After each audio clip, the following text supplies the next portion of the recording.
Hola, yo soy Mario Arce y esta es una producción de Público y Privado. El artículo 69 de la Constitución de los Estados Unidos Mexicanos de 1917 señala: en la apertura de sesiones ordinarias del primer periodo de cada año de ejercicio del Congreso, el presidente de la República presentará un informe por escrito en el que manifieste el estado general que guarda la administración pública del país.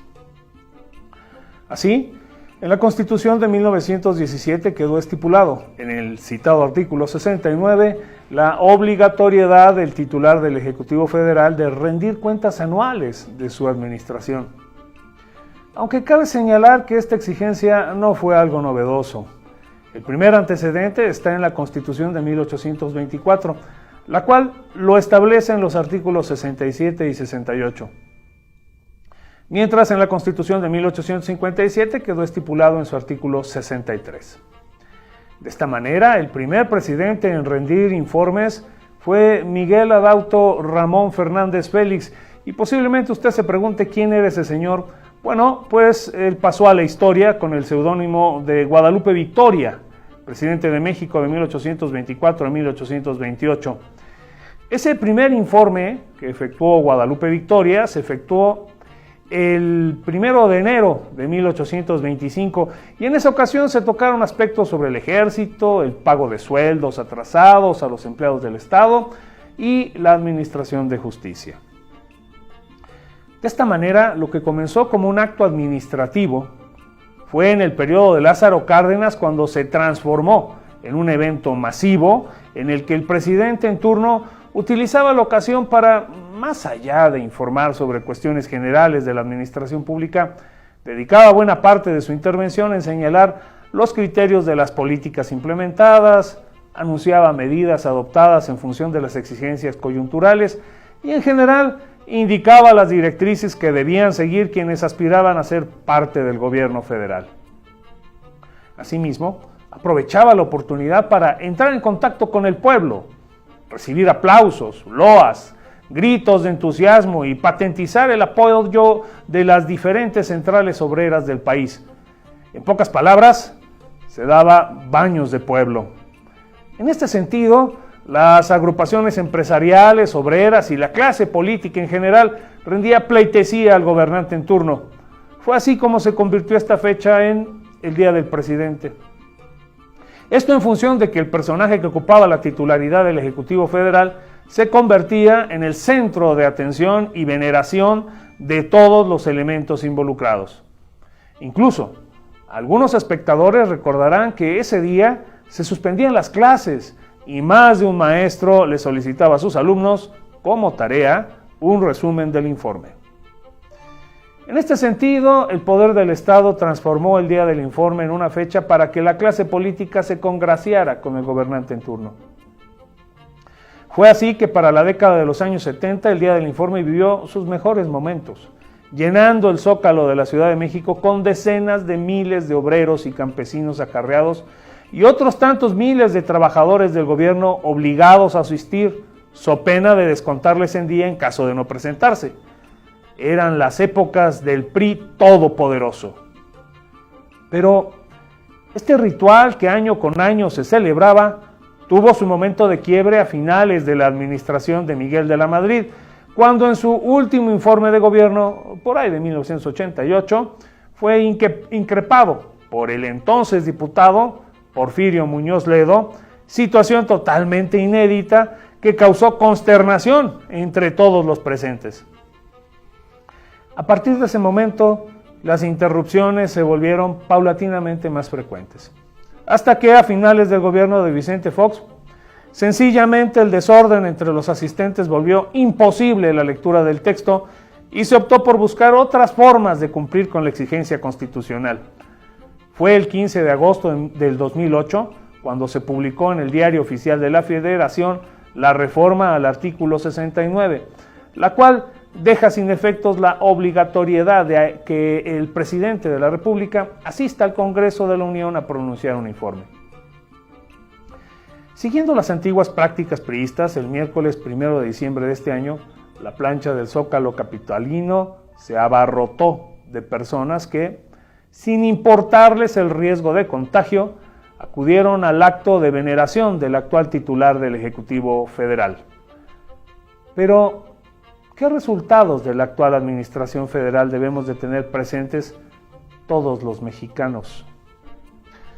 Para poder valorar las condiciones actuales, cito algunas de las propuestas que hizo el actual titular del Ejecutivo Federal en su toma de poder, su protesta del 1 de diciembre de 2018. Así, en materia de seguridad, por ejemplo, mencionó: se acabará la guerra, construiremos la paz y buscaremos la hermandad entre todos los mexicanos. En 34 meses de administración se registran 108,000 homicidios dolosos. Si comparamos con periodos anteriores, en el de Peña Nieto estamos hablando de 60,000 homicidios en el mismo lapso de tiempo. En el caso de Felipe Calderón, 37,000. Y en el caso de Fox, 39,000. En otro punto, señaló: se hará realidad el derecho a la salud. El propósito es garantizar a los mexicanos atención médica y medicamentos gratuitos. El desabasto de medicinas y la desatención a los niños y mujeres enfermos de cáncer es una realidad que todos conocemos. Las protestas de los padres de niños enfermos han sido ignoradas por el gobierno federal. La desaparición del Seguro Popular generó el desamparo en cuestiones de salud de miles de mexicanos. En otro punto de su toma de protesta, el actual presidente mencionó: impulsaremos el desarrollo de fuentes de energía alternativas renovables, como la eólica, la solar, la geotérmica y la mareomotriz.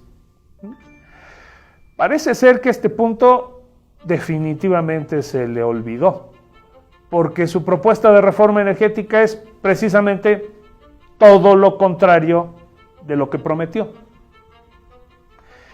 En otro punto de su toma de protesta, el titular del Ejecutivo dijo: las compras del gobierno se harán de manera consolidada, mediante convocatoria y con observación ciudadana. Bueno, cabe señalar que más del 70% de la obra pública ha sido por medio de adjudicación directa. Más adelante mencionó: se respetará la libertad de expresión. Nunca el gobierno aplicará censura a ningún periodista o medio de comunicación. Aquí debemos de recordar los ataques que hace pocos días sufrió la periodista Carmen Aristegui por parte del propio presidente, cuando en un reportaje se dio a conocer los beneficios obtenidos por parte de los hijos del presidente a través del programa Sembrando Vida. Ahora bien, con relación a la investigación científica, dijo: se promoverá la investigación científica y tecnológica, se apoyará a estudiantes y académicos con becas y otros estímulos en bien del conocimiento. En este punto debemos de mencionar los recortes al gasto en ciencia y tecnología y la persecución que han sufrido investigadores que no se alinean a las directrices del actual régimen. Además, hay que recordar la cancelación de varios fideicomisos que estaban enfocados a la promoción y divulgación científica. Pero la joya de la corona es esta promesa que realizó en su toma de poder. En 3 años quedará solucionado en definitiva el problema de la saturación del actual aeropuerto de la Ciudad de México. Para entonces ya estarán funcionando las vialidades, 2 pistas nuevas y la terminal de pasajeros en la base aérea de Santa Lucía, con lo cual se salvará el lago de Texcoco y nos habremos ahorrado 100,000 millones de pesos. Todos sabemos que hasta el momento, en diciembre del 2021, el aeropuerto de Santa Lucía no se ha terminado y tardará más tiempo para verlo concluido. Y además presenta graves problemas con relación al tráfico aéreo. Incluso los expertos en la materia señalan que su operación a la par del aeropuerto de la Ciudad de México será inviable. Agreguemos a eso el costo de la cancelación del nuevo aeropuerto de la Ciudad de México, lo cual no fue en ningún sentido algún tipo de ahorro, y hasta la fecha no se han presentado ninguna prueba con relación a la supuesta corrupción que, en boca del entonces presidente electo, era motivo de su cancelación. Lo que sí se ha demostrado palmariamente es la corrupción reciente en la construcción del aeropuerto de Santa Lucía, en la que están involucrados los militares. Los invito a reflexionar. El retorno a prácticas de veneración y pleitesía que hacia el gobernante en turno se han dado, es decir, el culto a la persona, pueden ser interpretados como síntoma de una sociedad que sigue requiriendo un tipo de liderazgo paternalista. Y por liderazgo paternalista entiendo un fenómeno que se manifiesta a través de acciones que dan la idea de pretender resolver los problemas de la gente común, eximiendo al individuo de su responsabilidad en relación a sus necesidades materiales, haciendo recaer tal responsabilidad en el Estado. En consecuencia, se empodera al líder y se deja de lado el entramado institucional. En este proceso, el individuo se desdibuja para dar mayor importancia al Estado y a quien lo dirige. Ahora bien, para que este tipo de patrones de vinculación entre el líder y la masa funcione, se debe de partir de la idea de un Estado poseedor de riquezas que no han sido distribuidas de forma equitativa. Así, el aspirante a líder se promueve como una especie de reivindicador de causas sociales y basa su trayectoria en función de promesas de que al momento de afianzar el mando, el reparto de esa prometida riqueza será realizado de forma justa y beneficiando por principio de cuentas a los menos favorecidos, a quienes en el transcurso de su campaña identifica como el pueblo original, el pueblo bueno, aquellos que lo apoyan, a quien a su vez ha sido explotado y maltratado por un enemigo determinado a quien el líder puede identificar como una especie de antipueblo, una élite poderosa, una mafia en el poder. Así, la causa del líder se convierte en una especie de cruzada con matices religiosos que en el peor de los casos puede desembocar en movimientos fundamentalistas. Y en ese contexto, el pueblo bueno se asume como parte de un proceso enfocado a establecer la justicia como principio rector del Estado. La identificación, aceptación y reconocimiento del líder por parte de la masa es un fenómeno emocional, no racional. Es decir, más allá de resultados favorables para la gran mayoría, la masa quiere al líder porque simplemente le cae bien y se identifica con él. Los resultados que pueda arrojar su gestión son desestimados, priorizando la simpatía que despierta. Por tanto, lo defiende y rechazan cualquier tipo de cuestionamiento, incluso de forma violenta, porque al cuestionar al líder, se enjuicia las creencias y valores de la gente que lo sigue, y en ese sentido la propia gente, el pueblo bueno, asume como una crítica a su escala de valores, lo que en determinados momentos se llega a señalar y a criticar. A ese nivel de control llega este tipo de liderazgos. El individuo se pierde, se borra y pasa a formar parte de aquella masa informe que es el soporte del líder.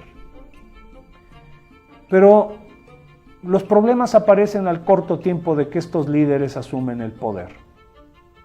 El pago de deudas políticas, el reacomodo de sus incondicionales en puestos trascendentales, sin importar la pericia o la experiencia que puedan tener, y siendo único requisito la lealtad ciega al líder, van generando la formación de una nueva élite en el poder, de un nuevo grupo que más tarde que temprano comete los mismos abusos y errores de quienes los antecedieron. De esta manera, los acuerdos políticos se afianzan en función de beneficios económicos y así se entrelazan intereses que dan como resultado la continuación y la repetición de prácticas de explotación, manipulación y sometimiento del pueblo. Aquel pueblo que creyó y sigue esperando la tan ansiada repartición de riqueza. Gracias, yo soy Mario Arce y esto es Público y Privado.